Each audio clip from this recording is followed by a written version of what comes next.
Okay, welcome everyone to this week's nature seminar.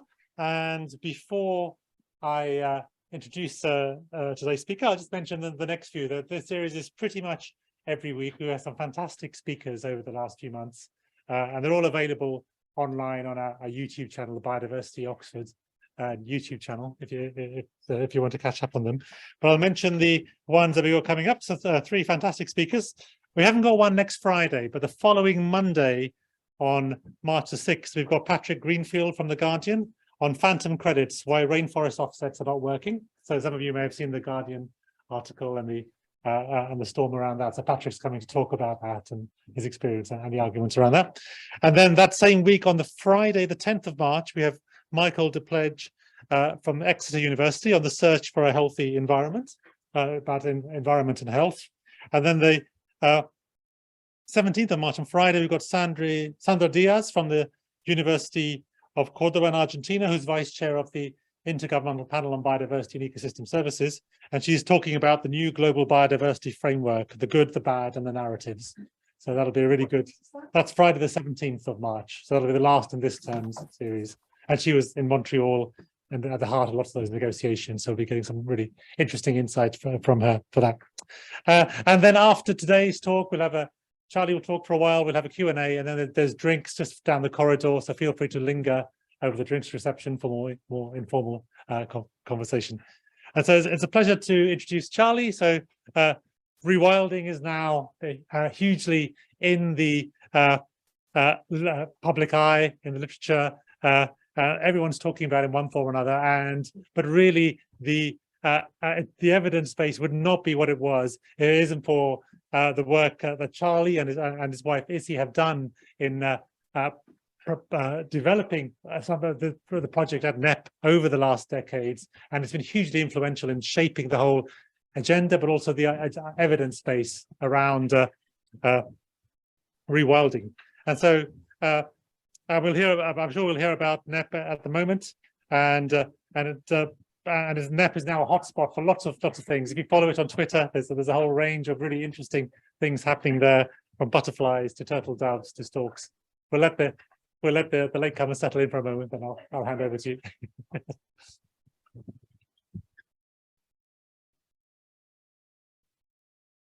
And welcome also to the online audience as well. We've got a good turnout online as well. So over to you. Welcome, Charlie. Thanks, Yavinder. This is a wonderful image, I think, of we don't get snow anymore, do we? And this is a lovely image of Knepp showing off its footpaths made by animals. This is a landscape driven and changed by animals. A new habitat creation, a new future is what we're calling it. I'm going to talk about how I think rewilding is a very important part of our landscape and our future in Britain. I may stray off into the rest of the world as well occasionally, but I can't remember what I'm really going to talk about, that bit of it. But what I'm going to concentrate on and seeing if I can tease out how we're seeing rewilding fitting in with the future of our landscape in this country. So I'm going to look at, I'm going to explore with some images what it might mean to have a rewilded landscape within a farmed landscape, a food production system, and how I think that rewilding is actually a very good ally for food production and our very survival. COP15 in Montreal came away with what we hope is a breakthrough moment. And that breakthrough moment is looking at saving or preserving or helping or creating or capturing some of that 30%, protecting that 30% of our planet, our land, our oceans, our coastal areas, our waters. And that that moment, I guess we've got to celebrate, and we've got to think that we can do something positive. And I am very positive. I'm so positive it makes other people wonder why. One of the things that I play with this idea, rewilding is so many things for so many different people, and I keep on finding new shorter versions, statements about what rewilding is, and I sort of play a game of trying to find the shortest version I can find. This is a paper that's only just come out, and it's one of the shortest ones I've ever come across. But rewilding, I guess, often is thinking, or the people that think about rewilding is often about apex predators. And I just thought that because of a statement made by Teresa Coffey last Wednesday in her speech in the National Farmers Union Birmingham talk, she talked about the program that government is having in terms of reintroductions. And I thought that I better just include apex predators in this talk. We're all obviously wanting this animal back in our lives. We're wanting it walking around our streets as they do in Brasov and other places in Europe. But perhaps Teresa, Coffey and others are going to stop us getting what we want. And it may take some time to get a wolf and a bear back in our landscape. This is probably a sadness, though, because actually what the movement of rewilding is about bringing back a totally functioning ecosystem. And that will include bears, wolves, lynx. It will include the wonderful golden jackal. It will include the wolverine. It will include some of these animals because they are part of what makes nature nature. I suppose then we just must leave that as an ultimate goal, because perhaps these animals won't do that well at the moment. There isn't really enough space that they can use in a natural way. So perhaps we are wise enough to believe that this is an ultimate goal, but it might not happen anytime soon.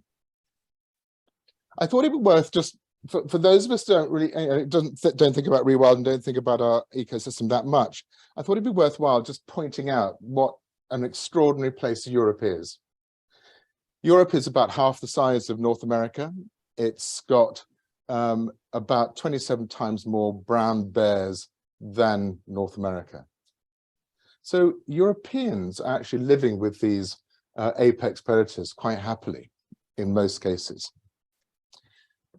There's 3 times as many wolves in Europe than there are in North America. Because we assume that North America, this wonderful areas of wilderness, Yellowstone, and all these extraordinary places should have many more things than we have in Europe. But actually, Europe is stuffed full of these things. There's a lovely report that's just come out. Rewilding Europe has done it, and it's about the comeback of animals in Europe. And there's this lovely story about how there's such a huge, strong comeback in a lot of species. And not only apex predators, but also their prey species. So we've got to make more space for nature. This is an extraordinary scene, I think. See the speedboat going past. This is an extraordinary scene. It's 30 kilometers outside of one of the biggest ports in Europe. So Rotterdam is 30 kilometers away from this site. Living with nature can be next door to where we live. It doesn't have to be in these remote wilderness sites. And these rewilding projects in Holland invariably have to be close to populations. It's one of the most densely population parts of Europe. And yet here we are looking at this extraordinary site with these viscent playing around in water, trying to cool off in this quite busy waterway. So perhaps without our carnivores, we can look at herbivores for the first phase of restoring nature in Britain. Herbivores are the drivers of systems. Now, we can act as the carnivore, we can control the populations of these herbivores, but we do need these herbivores to run the natural systems. What I'd like to do is place rewilding in our landscape. And I'm going to go through some pictures and images of what I think that means. But before I do that, I just want to just make sure that we're talking from the same page in terms of what rewilding means to a lot of us. This is a schematic that John Lawton came up with. John was the chair of a group of people that came up with a white paper in 2012, making space for nature. The strap line that Tom Chu came up with was more, bigger, better, and joined up. And John got quite excited. He's on the Knepp advisory board. And he got quite excited by rewilding several years ago. And so he started to think about what that meant. And so he came up with this little cartoon, he calls it. And you've got, on this axis, you've got intensity. And then on this axis, you've got power to the 10 to the power of 3 and so on. So this is a very, very long line. Remember those images of Pluto and the sun? Well, that's a very, very long line. And these areas here are huge and enormous areas. But what John is trying to tell us here is where we stand at the moment, is we stand with these tiny little pockets of nature. Tiny pockets, a hectare, 10 hectares. If you ask, which I do every time I come across a group of people involved in nature, what's the sort of scale of what you're running? What's the Wildlife Trust in Sussex? I think the average scale and size of a property is about 20 hectares. So it's tiny. And I've got a friend, Bill Sutherland, who, I mean, I think tongue in cheek, he takes people around projects when dignitaries come to Cambridge, and he'll go and show them what the state of nature is. He'll take them around projects. But one of the projects he goes and shows them is a national nature reserve in the outskirts of Cambridge. And it's about the size of this room. And it's that size because it's surrounded by industrial estate, but it's also being kept alive because it's a very intervention run site, is because there's a yellow loosestrife that has almost disappeared from Britain, but it survives there. So they have to pretend that they're bulls and they dig bull pits, and this yellow loosestrife continues. But Bill is showing people what the state of nature is in Britain. Now, that is very much tongue-in-cheek. This particular diagram is interesting because the idea of rewilding, if you've rewilded, you've got to the end of which you can never get to. You have sort of ended up in a wilderness, and the definition of wilderness in Europe, certainly, we can't ever get to. So Britain is out. We can't be a wilderness, so we can never be rewilded. But we can be on a journey where we can get bigger and bigger space for nature, and we can always strive for less and less management. We can always see if we can get to a point where there's self-willed land. I took this image off the internet, and it was taken by a glider pilot up in Cumbria. And I didn't know that at the time. I just thought it was such a wonderful image. I don't know if you've ever come across an advertising campaign from a tonic water company on the tubes and everything. There was these pictures of Mali, and they use bark from a tree in Mali to make their tonic water. And they had this photograph of an image of Mali, and it's this extraordinarily bad, I'm about to say fucked up, landscape. There's a red river running at the bottom of these green hills, which you can see landslides, and they're using this image as a very beautiful, extraordinary image because there's a red river and there's green hills, and they're using it to advertise their product. And that knowledge of ecology and how things work seems to pervade everything we do. So this picture probably was taken as a very good, pretty picture, but I liked it because it had a canal, it had a fragmented landscape using roads, it has a very intensive agricultural system, it has hedges that are tightly cut, it has a plantation wood at the bottom, which is a single species plantation. Now, there may be some interesting things in the background. In fact, with a bit more research, I found out that is a national nature reserve, it's an old quarry, and there is another SSSI over there. But I wanted to take this image and see if I could paint what John Lawton was talking about, and in his white paper, but also I wanted to talk about perhaps some of the things that have been transferred into the 25-year environment plan that we now are working on. But I was so crap at doing the imagery myself, I had to go and I did do it, and then I had to go and find someone who could do it properly. And Jeroen Helmer is an ecologist first and foremost, but he's also an artist, so he understands what he's drawing, and that's really crucial in all these things. So I'm going to take this and turn it into a cartoon for you. I want you to assume that these two areas here are rewilded. These are newly rewilded sites in this landscape. So how does that impact and how does that work within the whole landscape? Well, before I'm going to delve into that a little bit more, I'm going to talk about Knepp. So what we're doing at Knepp is on a spectrum. It's on a sliding scale. We are limited by scale and size. We're limited by where we are. We're limited by roads. There's lots of limitations. There's limitations from government and regulations. There's limitations. So I'm going to tell you about what we're doing, and we'll just run through that quickly. This is my dad and his two sisters and my uncle, and they're standing just before the real outbreak of war. And they're watching the scrubland that had formed between the two wars on our land. And it had formed because it was an agricultural depression. And the sort of land that we're on without grant and subsidies is the sort of land that reverts very quickly to a state of scrubland, moving on to becoming perhaps woodland. This is where our family lives. It's Knepp, but the reason for showing this photograph is there's the Canadian Army standing in front of the castle. But what you've got there is a wheat field growing in a Repton park, a listed park being ploughed up.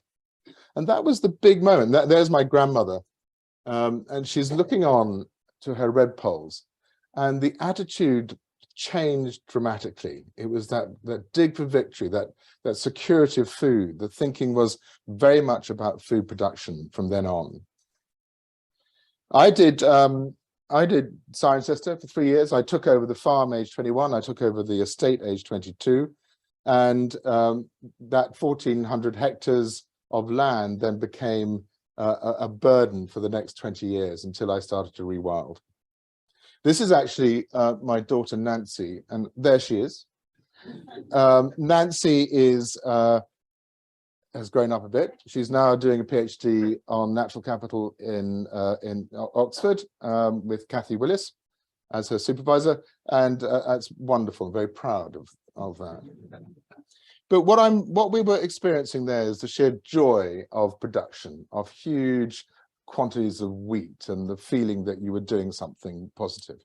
And we've got to understand that. We've got to understand that when we're thinking about how farmers and landowners view their land.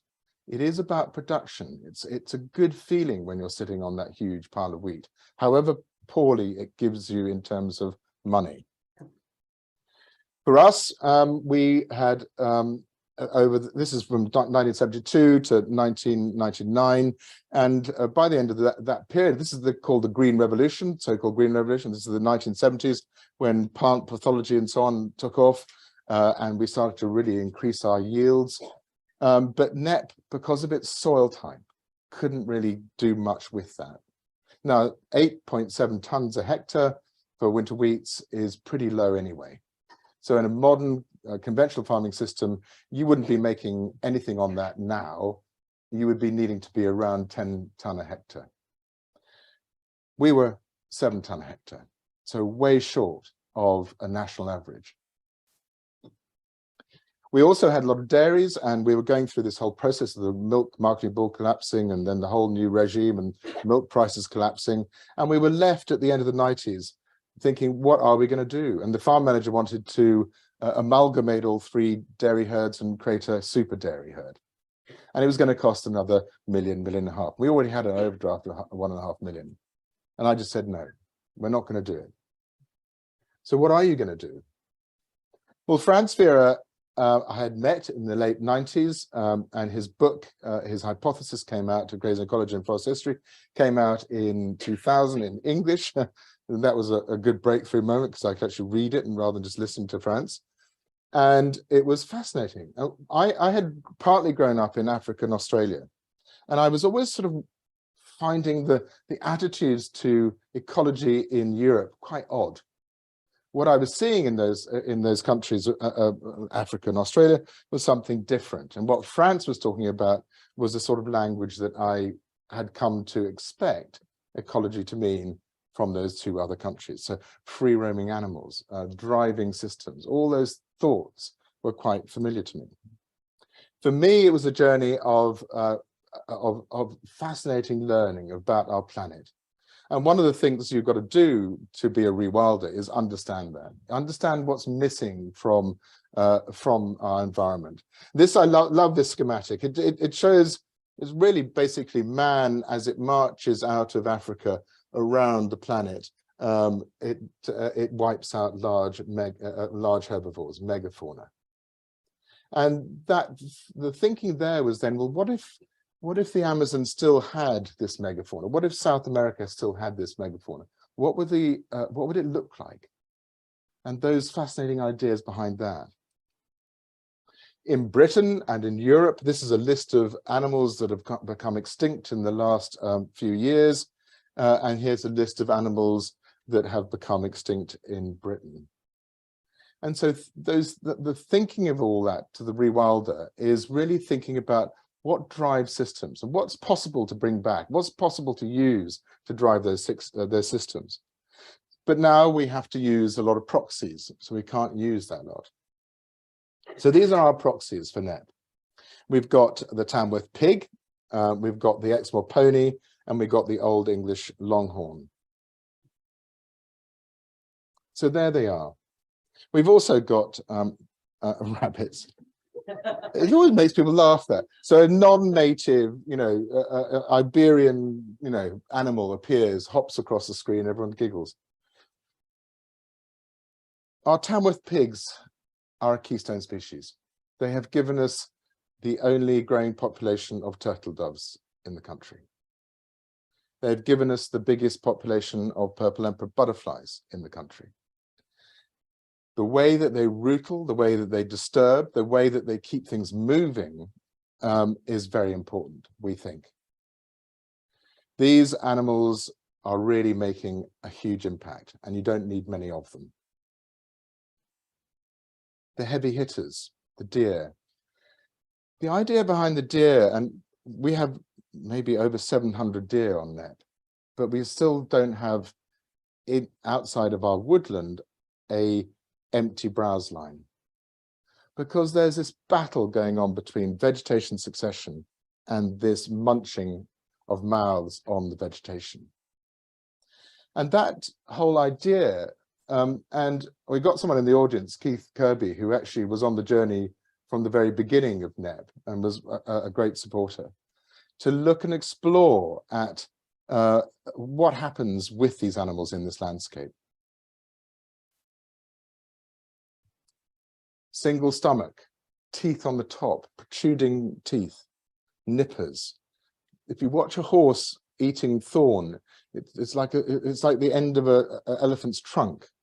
It can move its lips around. It carries viruses around differently. It has a herd structure that's different. It moves diseases around plants differently. All traits we're not sure about, but traits they are. The Old English longhorn.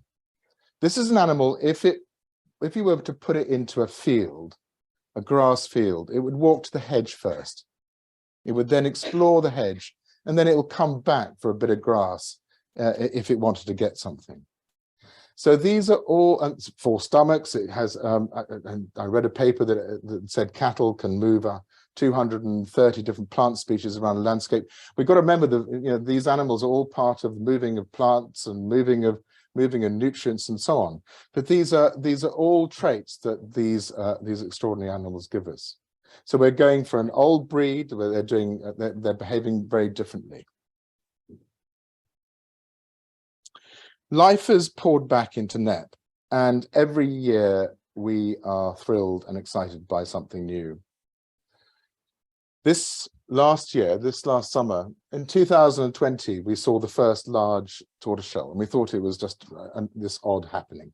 This is a butterfly species that hasn't been present in this country for 50 years. Last summer, we found a breeding colony of this butterfly.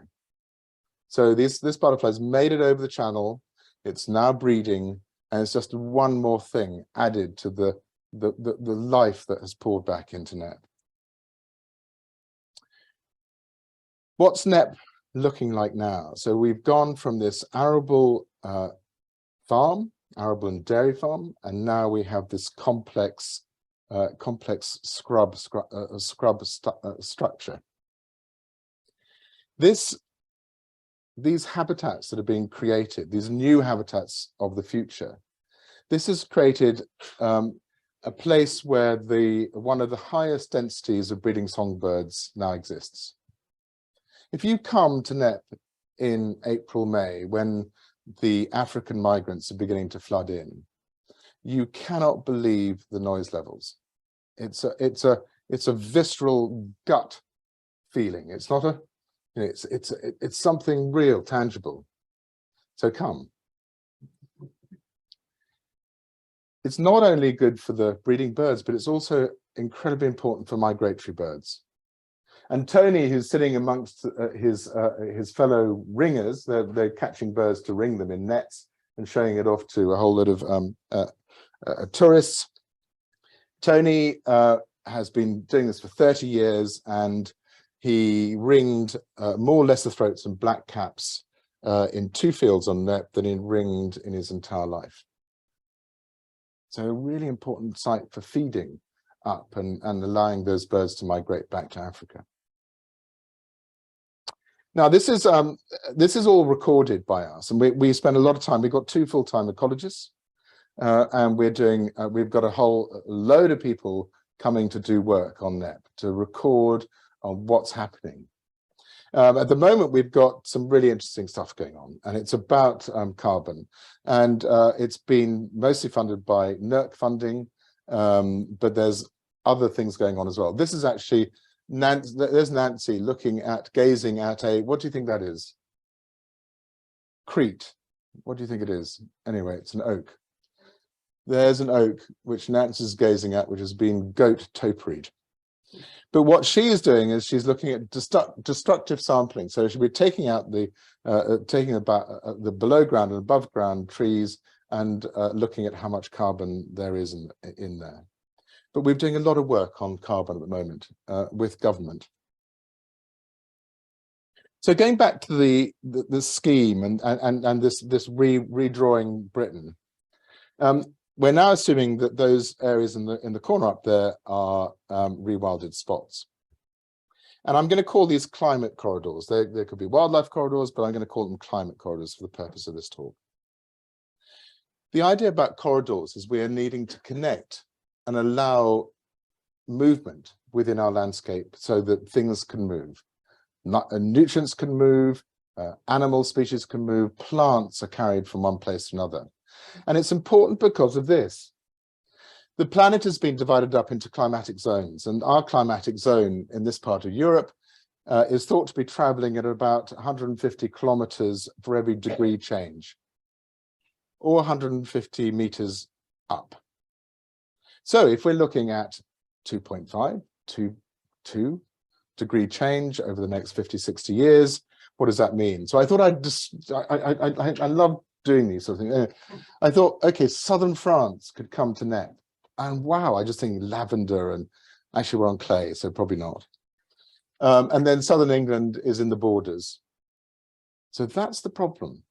The problem is that how are we going to allow nature to survive without any movement? If we fragment our landscape so much there's no movement, how are we going to allow this to happen? So the idea of corridors are physical. These are physical corridors, but they could be less physical. I mean, they could be just softer landscapes where things can move through. It doesn't have to be completely a linear line controlled by a rewilded theme. But for me, some of these would need to be rewilded landscapes. Now, one thing you're instantly seeing is a problem. You've got this fragmented landscape, so there's not much use building this corridor because it's still fragmented.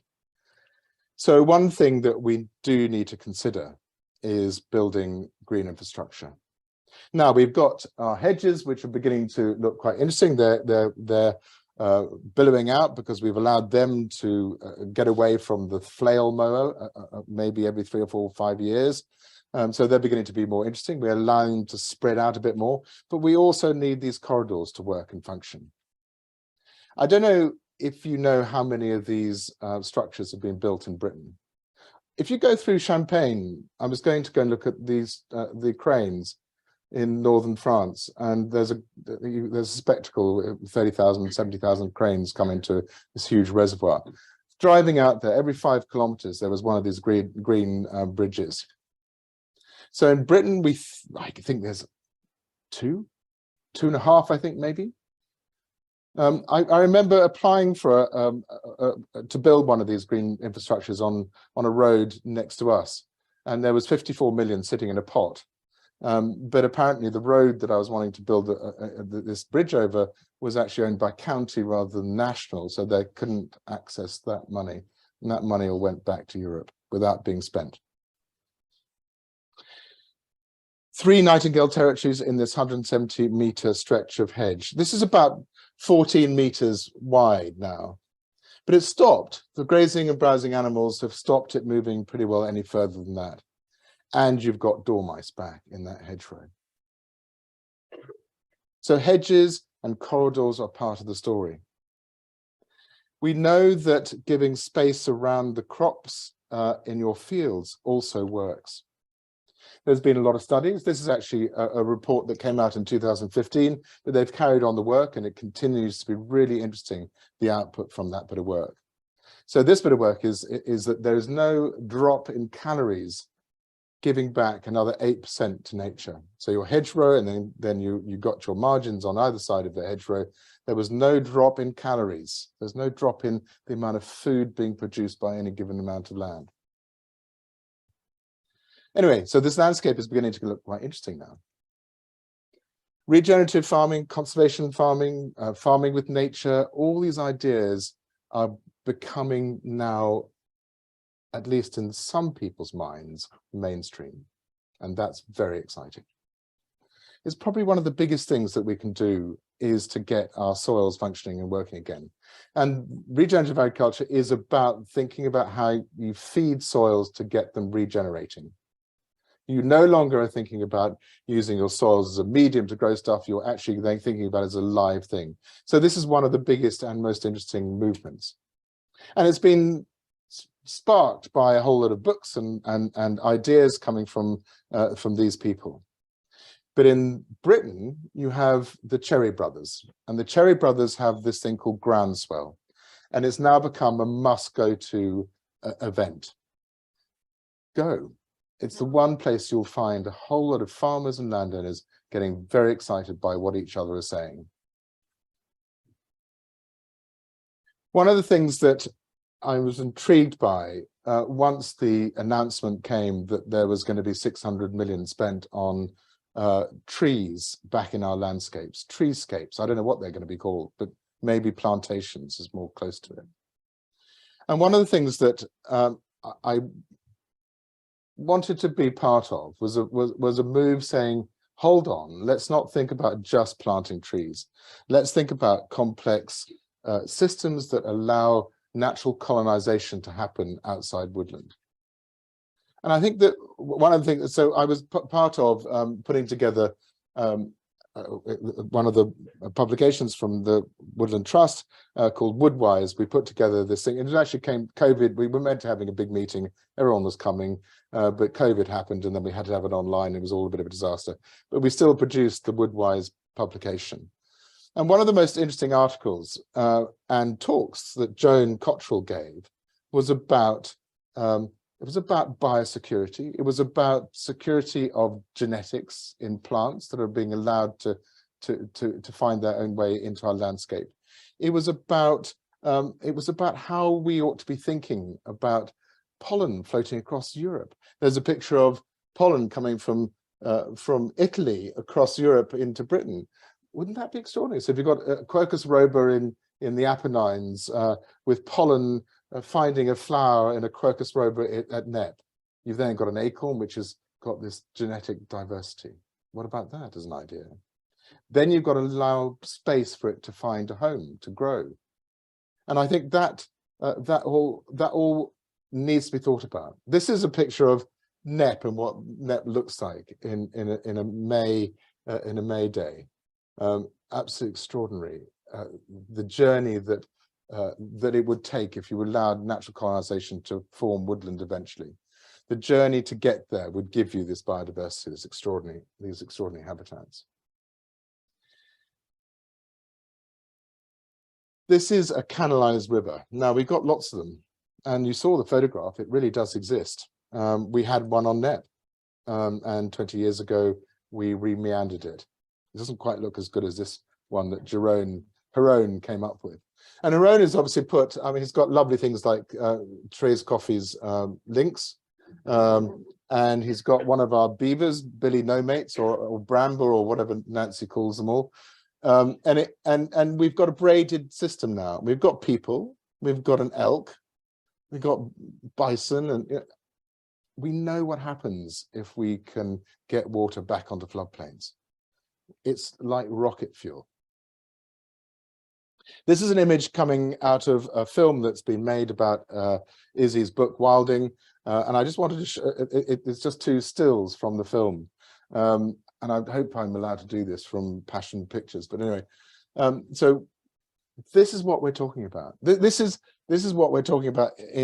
We need to allow those river systems to then relax again, and we need to pay those farmers and landowners to allow this to happen.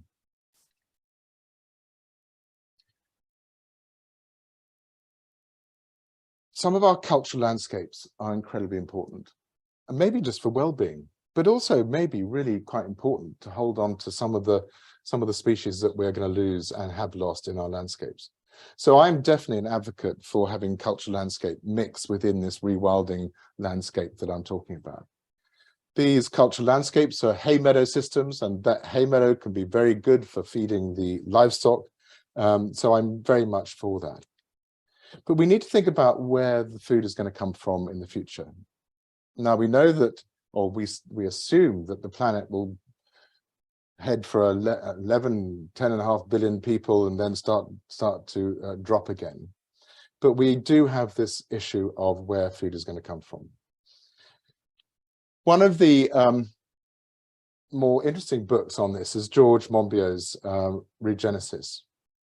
And one of the things that struck me out of Regenesis was that he was talking about precision fermentation, producing proteins and fats and carbohydrates from fermenting using bacteria and hydrogen. And one of the figures that he was looking at, or musing about, I suppose, was in the US, about 37 million hectares are used for soybean. Soybean is the most efficient crop from agriculture in terms of protein. 37 million hectares is planted every year. Now, his figure he was musing about was, if we had a system producing proteins using this fermentation technique, how much land would that take up? It was a sort of simple question. And it was, the answer was about 21,000 hectares. Now, a lot of energy needed to produce bubbling tanks and all the rest of it. But he still sort of played around with that idea, and he thought that you would still come out on top with the amount of protein produced from that. And the land use is the important thing. You release a lot of land needed. The wonderful superfly, and this is an image coming out of The New Scientist. A friend of mine went to see an investment made in fly farming in Canada about, I don't know, I suppose 10, 12 years ago. And he said he couldn't see the end of the building without a pair of binoculars. So it's not about to happen. It's not something being talked about. It's actually happening, this.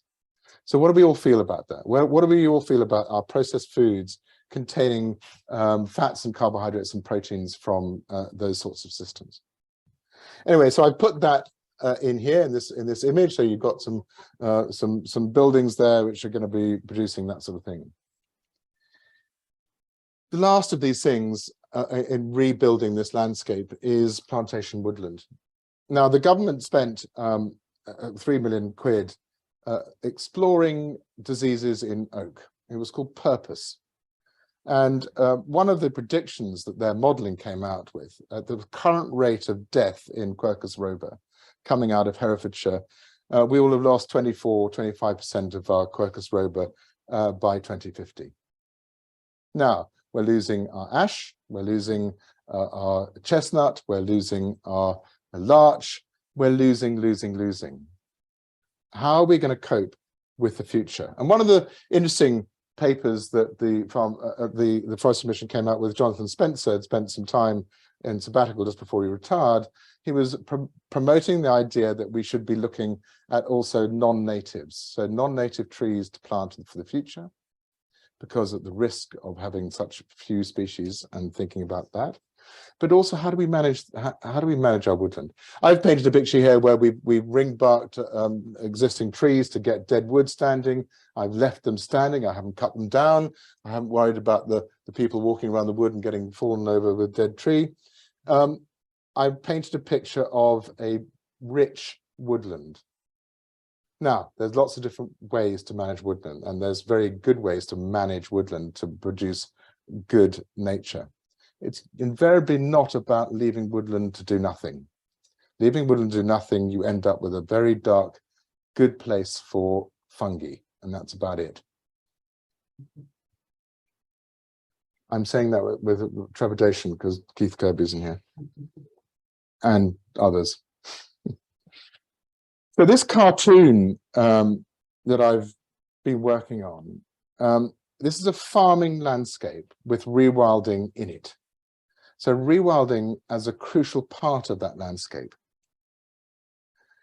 Around the world, as you saw in the COP15 statement from Montreal, we're going to try to redirect the 500 billion spent on bad subsidies.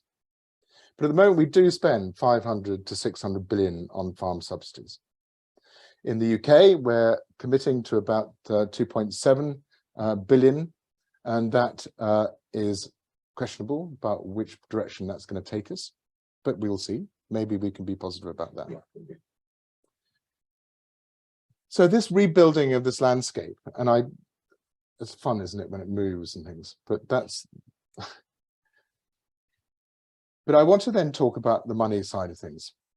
And I'm going to talk about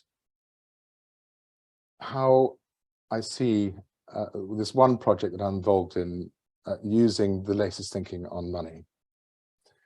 We think that we're about 700 billion per year short of what we need to spend to hold on to and start to restore ecosystems for biodiversity.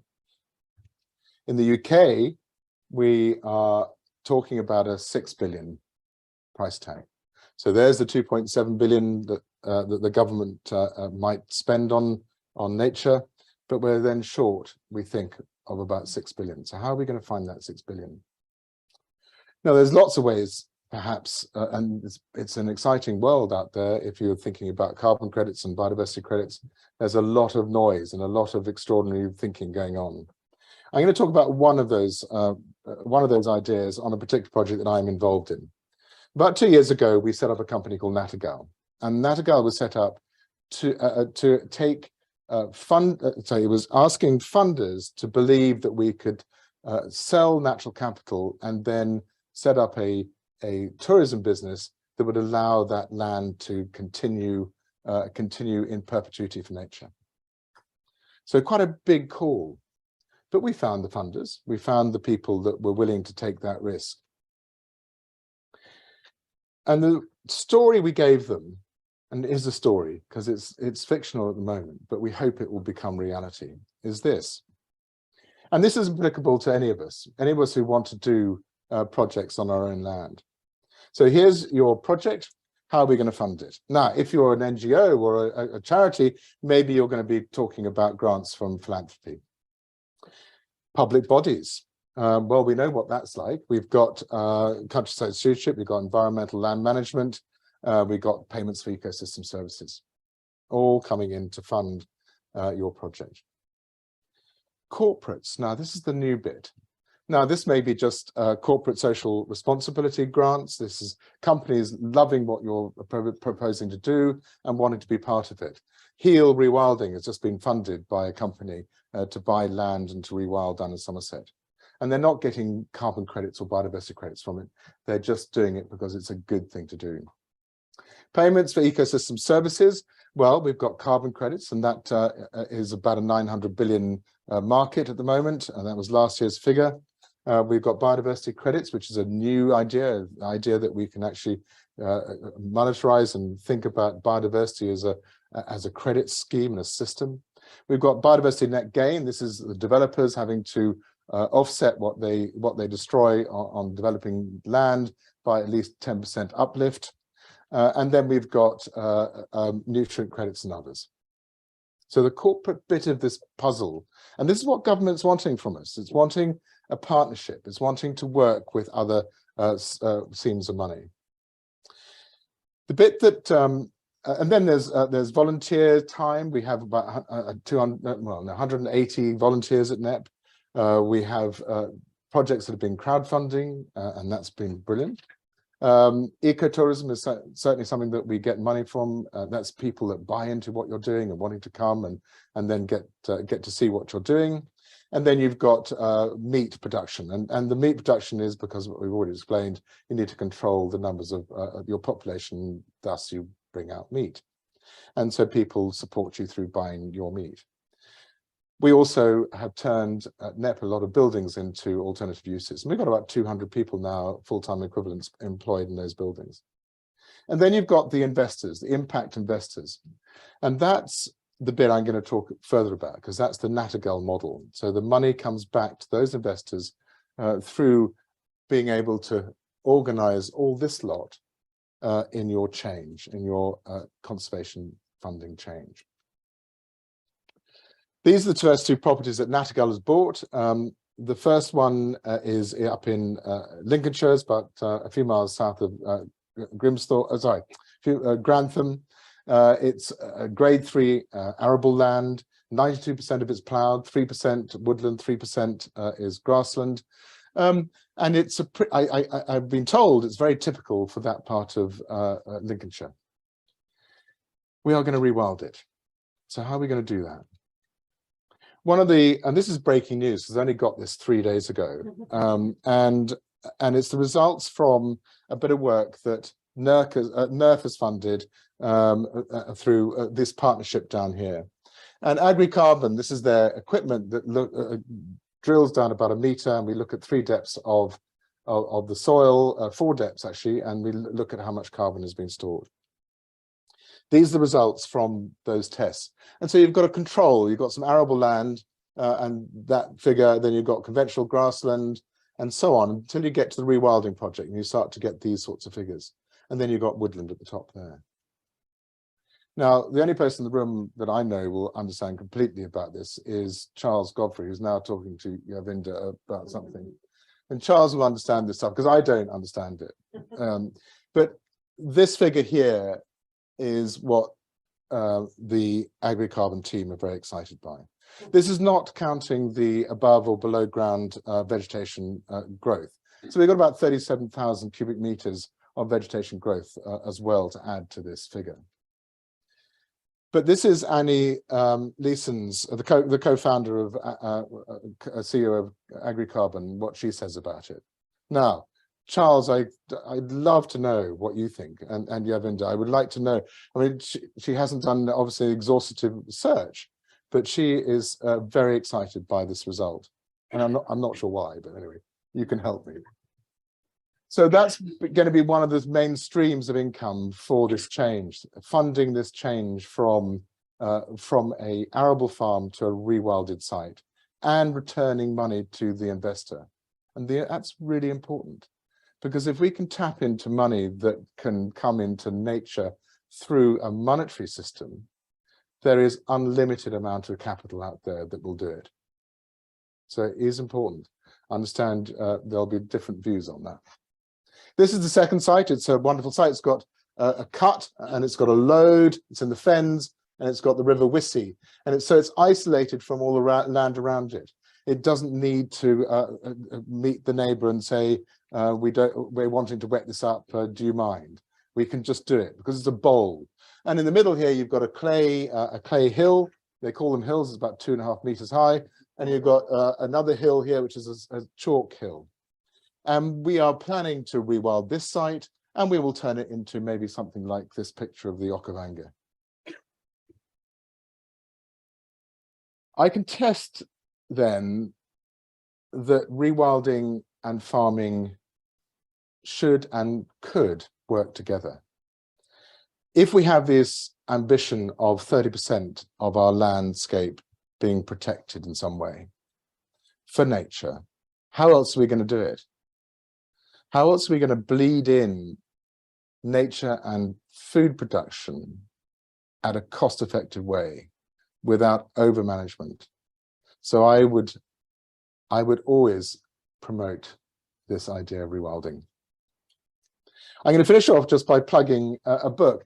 A lot of my friends would be very surprised at this because having my name on a book, I can't read or write, and actually having my name on a book is a bit of a wonder. But anyway, Izzy thinks I'm worthy of joining her on the front cover of this book. This is coming out in May, and we're very excited by it. It's about 520 pages, and it could kill someone at least if that's what you want to do. I'm finishing now. This is Walter. This is the Marchioness of Heppel, and the Marchioness of Heppel is actually called Walter Riddle, and Walter produces gin. And this is not his gin, I don't think, because he was actually in the morning. But it's the joy of seeing a whole lot of rewilding projects in Holland, of all places, and thinking, wow, we can do this. Thank you.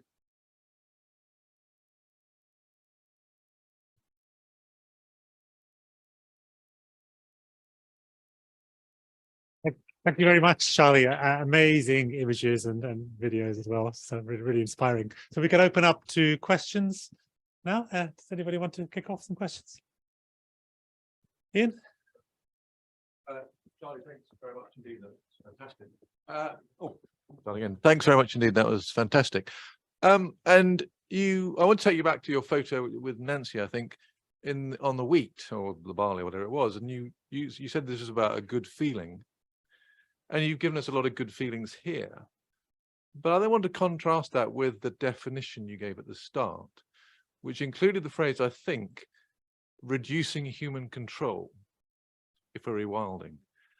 If I'm a Sun reader, I've just left the room because I'm now no longer relevant, if you like. And I just wonder whether we need to rephrase that with a positive statement about human contribution rather than reducing, to appeal to a much wider group of audience. I'm so lucky it wasn't my statement. I think one of the things that's been really completely wonderful for us, and also rewilding projects all around Europe that I know of, is that engagement from people increases. Now, Knepp has gone from 23 people employed to over 50. And we're about to get another 40 because my son's building a cafe and shop. And this is all about nature and people coming into nature and experiencing nature. So I think as long as we can do that sensitively, and we don't want to flood these landscapes with people because nature reacts, it does have an effect. But for me, all I can see is everywhere that we're doing this, we get more people into those landscapes, more people involved. 180 volunteers wouldn't have been there. 25, 27 people wouldn't be there working on the land without this project. So I can only see the positive side. I think perhaps that statement is talking about, it's the management of nature. It's that fiddling, it's the It's the going in and cutting the scrub or disturbing something or digging a pond or all of those sorts of interventions. You can do early stage interventions, get the whole thing running and moving, and then take that management off and allow natural systems to then take you forward, is how I see it. I'll pop in a question. Last week we had a really interesting debate here about should we put a price on nature, and the arguments were on the side of no, we shouldn't at all. It's dangerous. It's commodification of nature, and Bob Costanza was arguing it's worth putting a value, but not a price on nature. Now, what they argue with that national capital is putting a price on nature. And so I was wondering if you had been in that debate, what would be your response to those arguments? I think it's a really simple one, and for me, I'm a simple man. I'm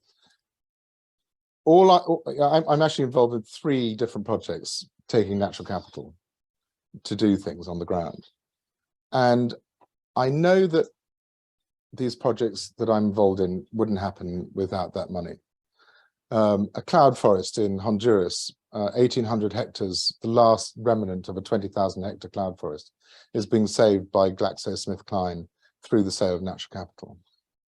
The rebuilding of a mangrove with a community in Honduras is being rebuilt with natural capital money from the NatWest Bank. These are real projects happening on the ground and making huge changes. Now, they're complex and difficult, and you know, these parts of the world with perhaps less governance than the Western world makes it riskier and more exciting, I guess. But you're doing real things. Now, Nightingale is doing real things. If it works, it will turn that bit of ploughed land into a Knepp, and it will have life pouring back in it, and it will be important regionally for life. Now, that is physically happening because we are going to be able to sell carbon and biodiversity credits. So I don't really understand, I can understand some of the arguments, but all I'm saying is I think we can actually physically do this stuff because the money is there. They're wanting to spend it. They, being the private sector, is wanting to spend it. Now, they may have reasons that we don't agree with, but they are spending the money and the money is flowing. It's Charles. Oh God, Charles. Charlie, that was fabulous. And as an entomologist, the number of purple emperors you have at Knepp just completely blows my mind. As you know, the DEFRA, the government, is committed to come up with a land use plan for England, I think, by the end of the year.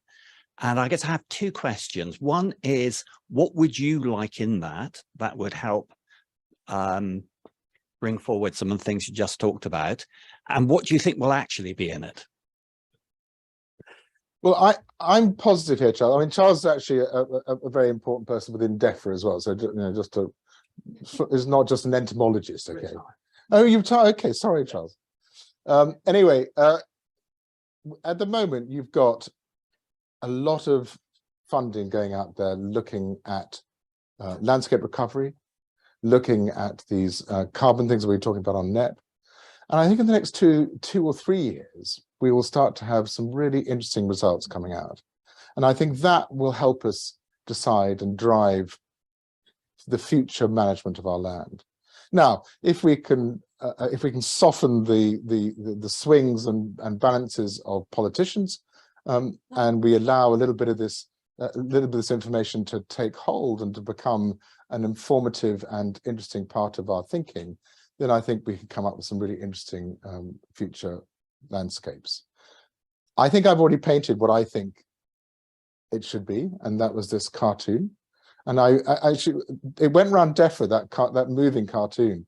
They asked for it, and I had lots of people ringing me up from DEFRA because it had done the rounds, and they sort of liked it enough to think it might be a good thing to do, is actually expand that idea and actually give that sort of cartoon a bit more of a boost.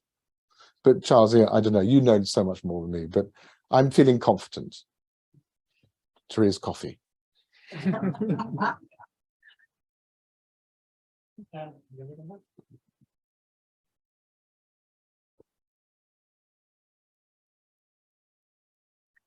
Hello, sir.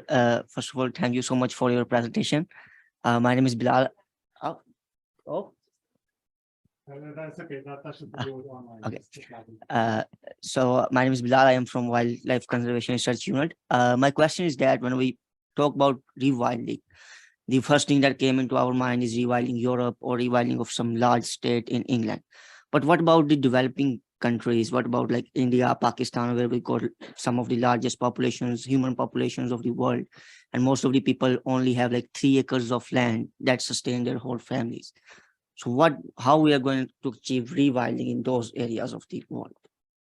Thanks. Well, as far as I know, it's already happening. I've seen projects written about and reconnecting existing hotspots for nature, mostly to do with tigers and moving tigers around the landscape. But is it going to be about productivity? Is it going to be about how we produce our food? I don't know enough, I'm afraid, but I'm still hopeful that we can not only hold on to what we've got, but also think more intelligently about what we have got and how we're going to connect and reconnect those landscapes. And that'll be a big part. I mean, there's huge, vast areas of India that I've been to bits of that feel very wild and still very remote. So I'm sort of hopeful. I don't know enough, though, I'm afraid. Yeah, I've been to those. I don't know. Hi, I just wanted to go back and talk a bit more about food production and the farming side of things. We saw like some alternatives of protein production and all of that, but I was wondering if we go for the 30% of rewilding or of giving back land to nature, while those like food production alternatives are not yet there and they're not ready to work in a sustainable way, and like right now we are not there yet, and especially we don't have the sources of green energy, for example, for the greenhouses, etc. How do we rewild and continue to rewild without basically exporting the issues of our food production into more vulnerable regions and ecosystem of this planet? Yes, I'm afraid it's Weasley words though, isn't it? Because this is only protecting 30%.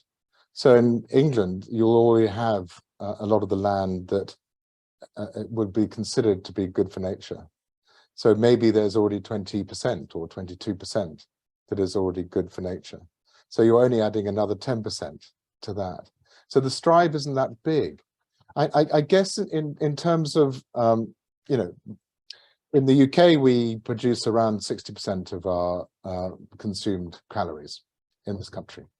And it's mostly, we got a lot of exports, we got a lot of things that other people are wanting, but 60% and the 40% that comes in from Tesco, talking to Tesco's a couple of weeks ago, most of their external produce comes from Kenya, for instance, where they're spending lots of money on nature in Kenya. I'm guessing that there was one interesting idea which Professor Benton came up with. And it was when the war was kicking off in Ukraine and Russia had stopped the grain leaving Ukraine.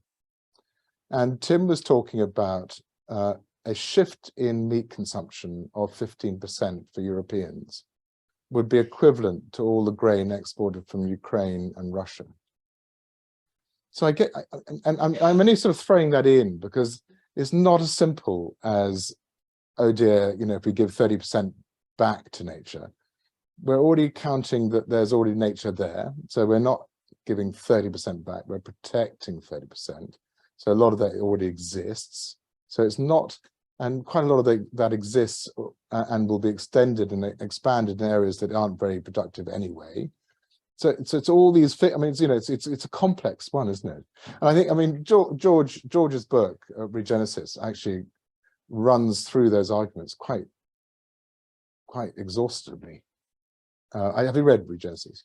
Yes, but I think he also ignores the issue of fertilizer and especially the limited amount of phosphate, for example, in that whole debate, especially around vegan agriculture and more basically urban-based farming, if you want to call it like that. Well, it's, I mean, I've been sitting on an advisory board for an agricultural company for 6-7 years. I'm now retired from it, but we were farming around the planet. So we had about 110,000 hectares and about 3,500 people employed. And 6-7 years ago, we committed to reducing our fertilizer inputs by 80% by 2030, including phosphates. We committed to eradicating all synthetic pesticides of any description at all by 2030. And this is a big farming operation, growing complex crops in pretty well every continent of the world. So, I mean, I think, you know, the thinking behind all this is moving fast. It's really interesting. And I think that we don't know enough yet. And that's what's so exciting about probably moving into farming now. Becoming a farmer now is quite an interesting field. It's going to be different. It's going to be looking at the growing systems very differently. Thank you.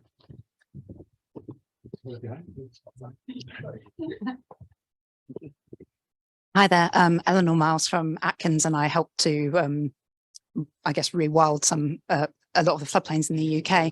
Sorry, and the conversations that I have with farmers, they would be quite apprehensive about some of the large scale changes that you're talking about here in terms of how many hectares and the sheer volume. Do you think there's a place for kind of pockets of individual fields rewilding in a wider complex landscape? And how do you have those conversations with farmers, like with your neighbours? What do they think about what you're doing? I think most farmers that I talk to want to start with what's it worth. So you know, for a farmer, it's a business, and if your gross margin for your enterprise is £1,000 a hectare, what are you offering, and for how long? And what happens at the end of the 30 years that you've agreed to do this for? So all of these are sort of legitimate questions for a farmer to ask, and so I think yes is the answer. You can have pockets and small patches and expanding existing areas where there's high nature worth areas and so on. And that's the idea of the cores and the corridors and the stepping stone idea that has now been talked about for 20 years. So I think you need to talk about, you know, it's not always going to be altruistic. It's going to be, this is going to affect my business and it's going to affect my enterprises, and that effect has to be compensated for. So what's the compensation? So it's sort of a pretty simple one for most farmers. Thank you. Yeah, I'll take one from online now. So I'll just read it out. This is from Seven Bliss. What's the progress being made on a new wild welfare standard? Obviously, the welfare standards for rewilded animals are different to domestic animals in terms of handling and transport and slaughter. So there's a large herbivore group being formed. There was one before in England called GAP, but there's a new one just being formed, which is including quite a few Europeans in it. I can, if someone gets in touch with me, charlie@knepp.co.uk, I can respond and give them a link to that body. okay, great.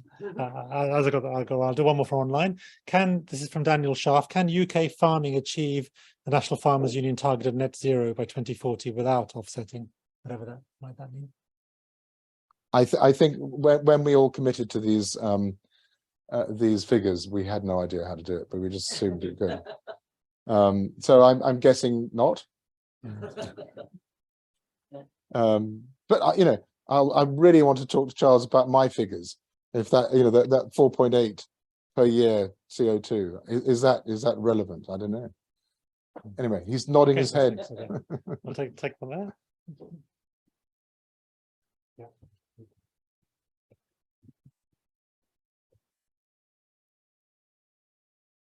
Hi, I thought it was really interesting what you were saying around, you know, obviously compensating farmers, but persuading people that this is where the money is. My question is, what happens if someone persuades them that no, it's not? This isn't a problem that's going to be solved in 30 years and then we can ignore it. It's going to be an ongoing concern. And, you know, the market is not famous for being static. How do we get people to invest in what is now considered an externality? How do we get farmers to think about, or how do we enable farmers perhaps to think about, well, in the short term, this might not get me the highest profit margins, but in the long term, the land will still be here in X number of years. The average age of the English farmer is 58. A lot of farmers are not going to get their heads around natural capital. It's quite right. They're not going to do it. That's why we need a younger, vibrant farming community taking on this land management. We've got to find ways to actually get the new generation to come in and actually be able to think about these sorts of things, as these are quite complex. The other side of it, though, is that we have, I was in a meeting a couple of weeks ago, and around the table was some very big corporates. And we were discussing what they were wanting to see in terms of supply line for the money that was sitting there waiting to be invested in nature. And the sort of general discussion came to the risks, the external risks that they were perceiving. One of them is if you're perceived to be a dirty company, in your DNA, and it's perceived to be dirty and not doing anything for the planet, you don't want that. Your product needs to have a shine on it. The other thing, which was quite interesting, was that they were saying that it's becoming more difficult to employ the right people if you are a dirty company. And that's really interesting, isn't it? So there's a need to do something from these companies. They are feeling the pressure with the Carney measures now that you're having to report on your behavior. The marketplace knows where you sit. So that's a real pressure. It's a real pressure. And that means they're wanting to spend money on mitigation, on offsetting, or whatever it is. And that's partly carbon and it's partly biodiversity.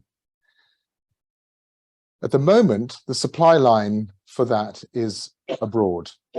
It's in Honduras, it's Mexico, it's Fiji. It's other than where their markets are. And so what's going to happen, and is happening, is this pressure cooker is building, saying we want to have projects in our own country that we can be seen to be supporting and doing, so that not only our workforce knows what's happening, but our workforce can go and look at these projects. Our customers know that we're doing these things in our country. Having said all that, that then starts to create a bit of a hotspot. Companies are wanting to invest in nature in our country. Most of their business is happening in this country. For instance, these companies that I was sitting on a table with, and they want the supply line. What does that mean? It means that the value of supplying those goods and services will start to increase, because they'll get to a point when they just need to do it. They need to get these projects off the ground. So I think what we'll see is the prices moving up enough to then start to make it worthwhile for small change, large change, but change.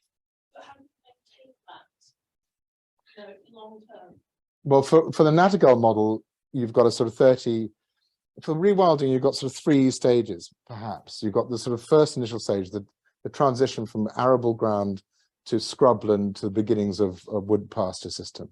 Then you've got, that's the sort of first 30 years. The next 30 years is that wood pasture system becoming more mature.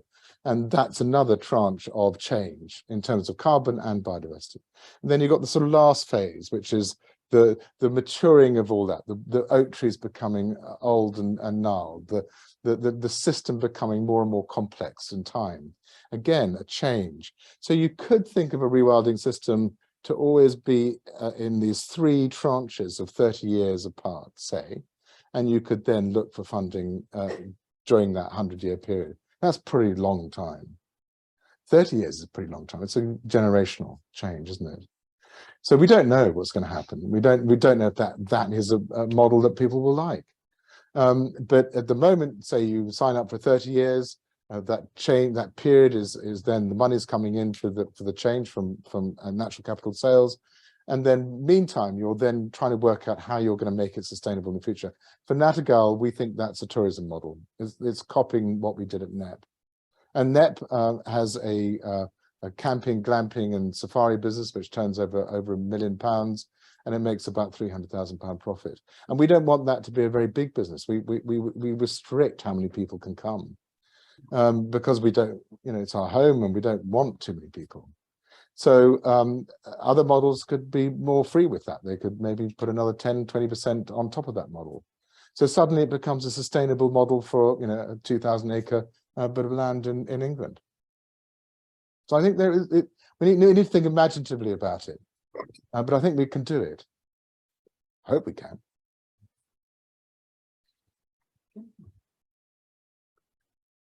I'm interested in the size of the ecotourism market. Have you got any sort of insights into that? What have you seen? Have you seen the market grow? Where are they coming from? Are they coming to you rather than going abroad, etc.? And I was thinking, if there are lots more wilding sites up and down the UK, are there lots more people that we can turn into ecotourists? The answer is I have absolutely no knowledge at all about the tourism market. What I can say is that, we're a little drop in the ocean. I mean, say there's 8,000 to 10,000 visitors that come to Knepp. They're either staying or they're coming on safari. We've got over 1,000 safari days booked this year. And those are small groups of 12 people. So there's sort of small but constant groups going out and looking at that environment. But that's a tiny drop in the population of 60, 70 million. And the people that are coming, we've geared it so that you can either pitch a tent or you can come in a glamping. If you don't like camping, then you can have Egyptian cotton sheets and water by your bed. So I think, I don't know, it feels to me that there's, and what we're talking about at Knepp is we're talking about an educational program. So we want you to come and experience something about your own environment, your own ecology that you didn't know before. So it's sort of geared around that. And I think that's sort of endless. We all want to learn, I think, and it's fun learning and it's fun experiencing things we're not used to and learning something new. So I don't know the answer to that, but I'm just guessing there's a long way to go before we become a saturated campsite, glamping sites. I think you're making it. There was a question right up the back there. It was been keep on hand going up. But...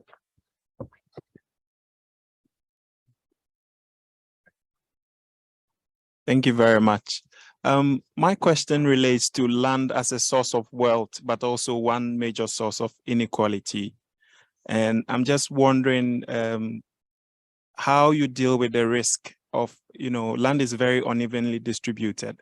How you deal with the risk of people who have access, like huge access to land, using rewilding as a tool to essentially, gain more access to public funds.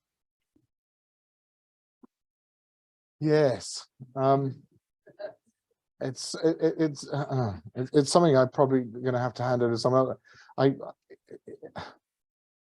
I'm so white privileged toff living in a castle in West Sussex, who's inherited the land.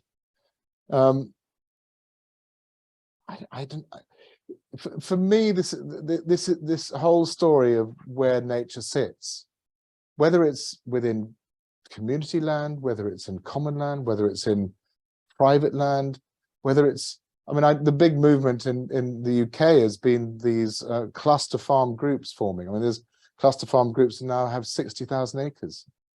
And some of those cluster farm groups, I went to a cluster farm group, which is a smallholders farm group up in Lincolnshire. And there was small units that they were all coming together to think about how they could make space for nature within their businesses. I don't really know how to answer that. Rather pathetic, I know, but sorry.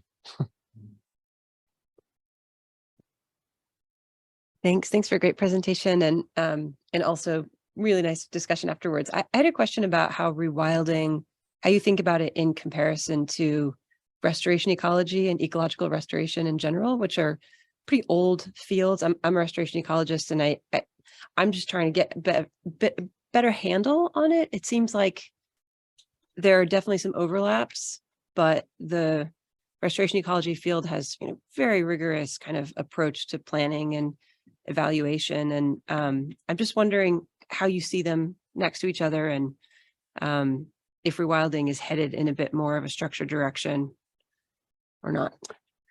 I absolutely, and I think probably the first thing to say is a lot of it may be just a sexy word used for restoration ecology.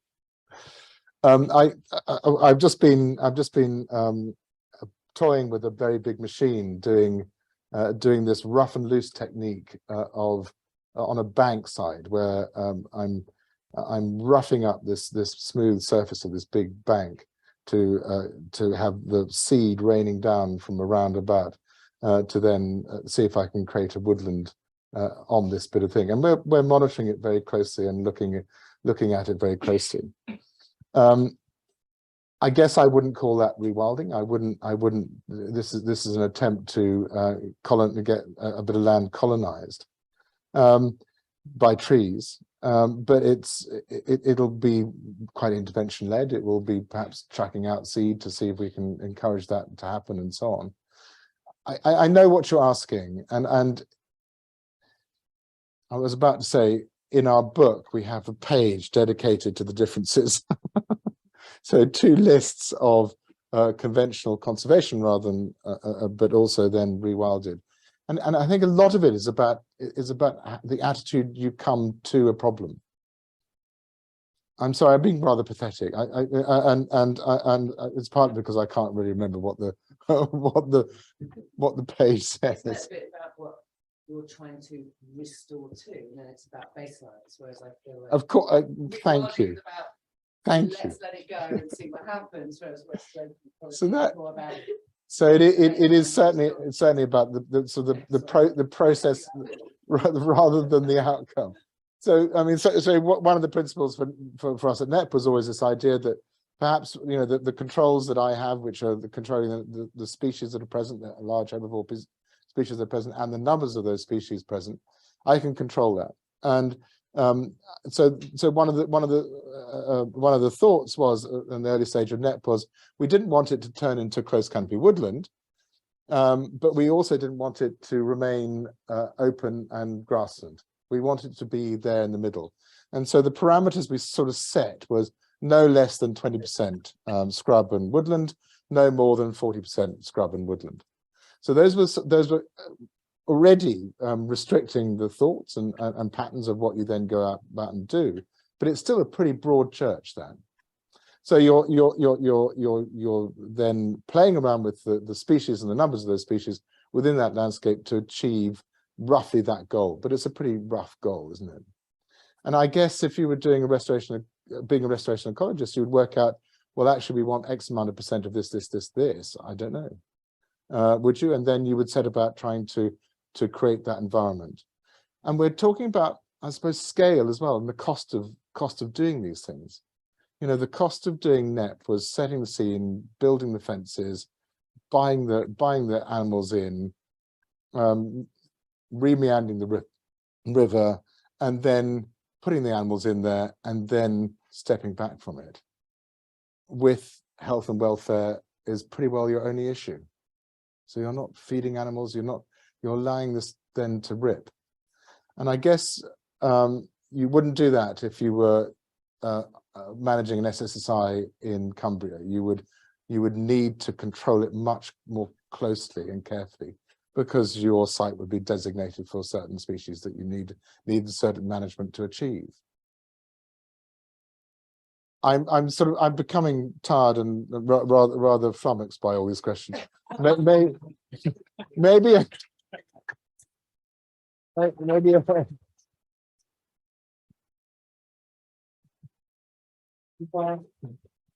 I'd like to say after that question that you've done extremely well. I think we've given you a very decent grilling there, as you would expect coming in, I think. And there's lots of wine just around the corner. So thank you once again, Charlie, for a really inspiring and really fascinating presentation. Thank you, Vance, and thank you for inviting me.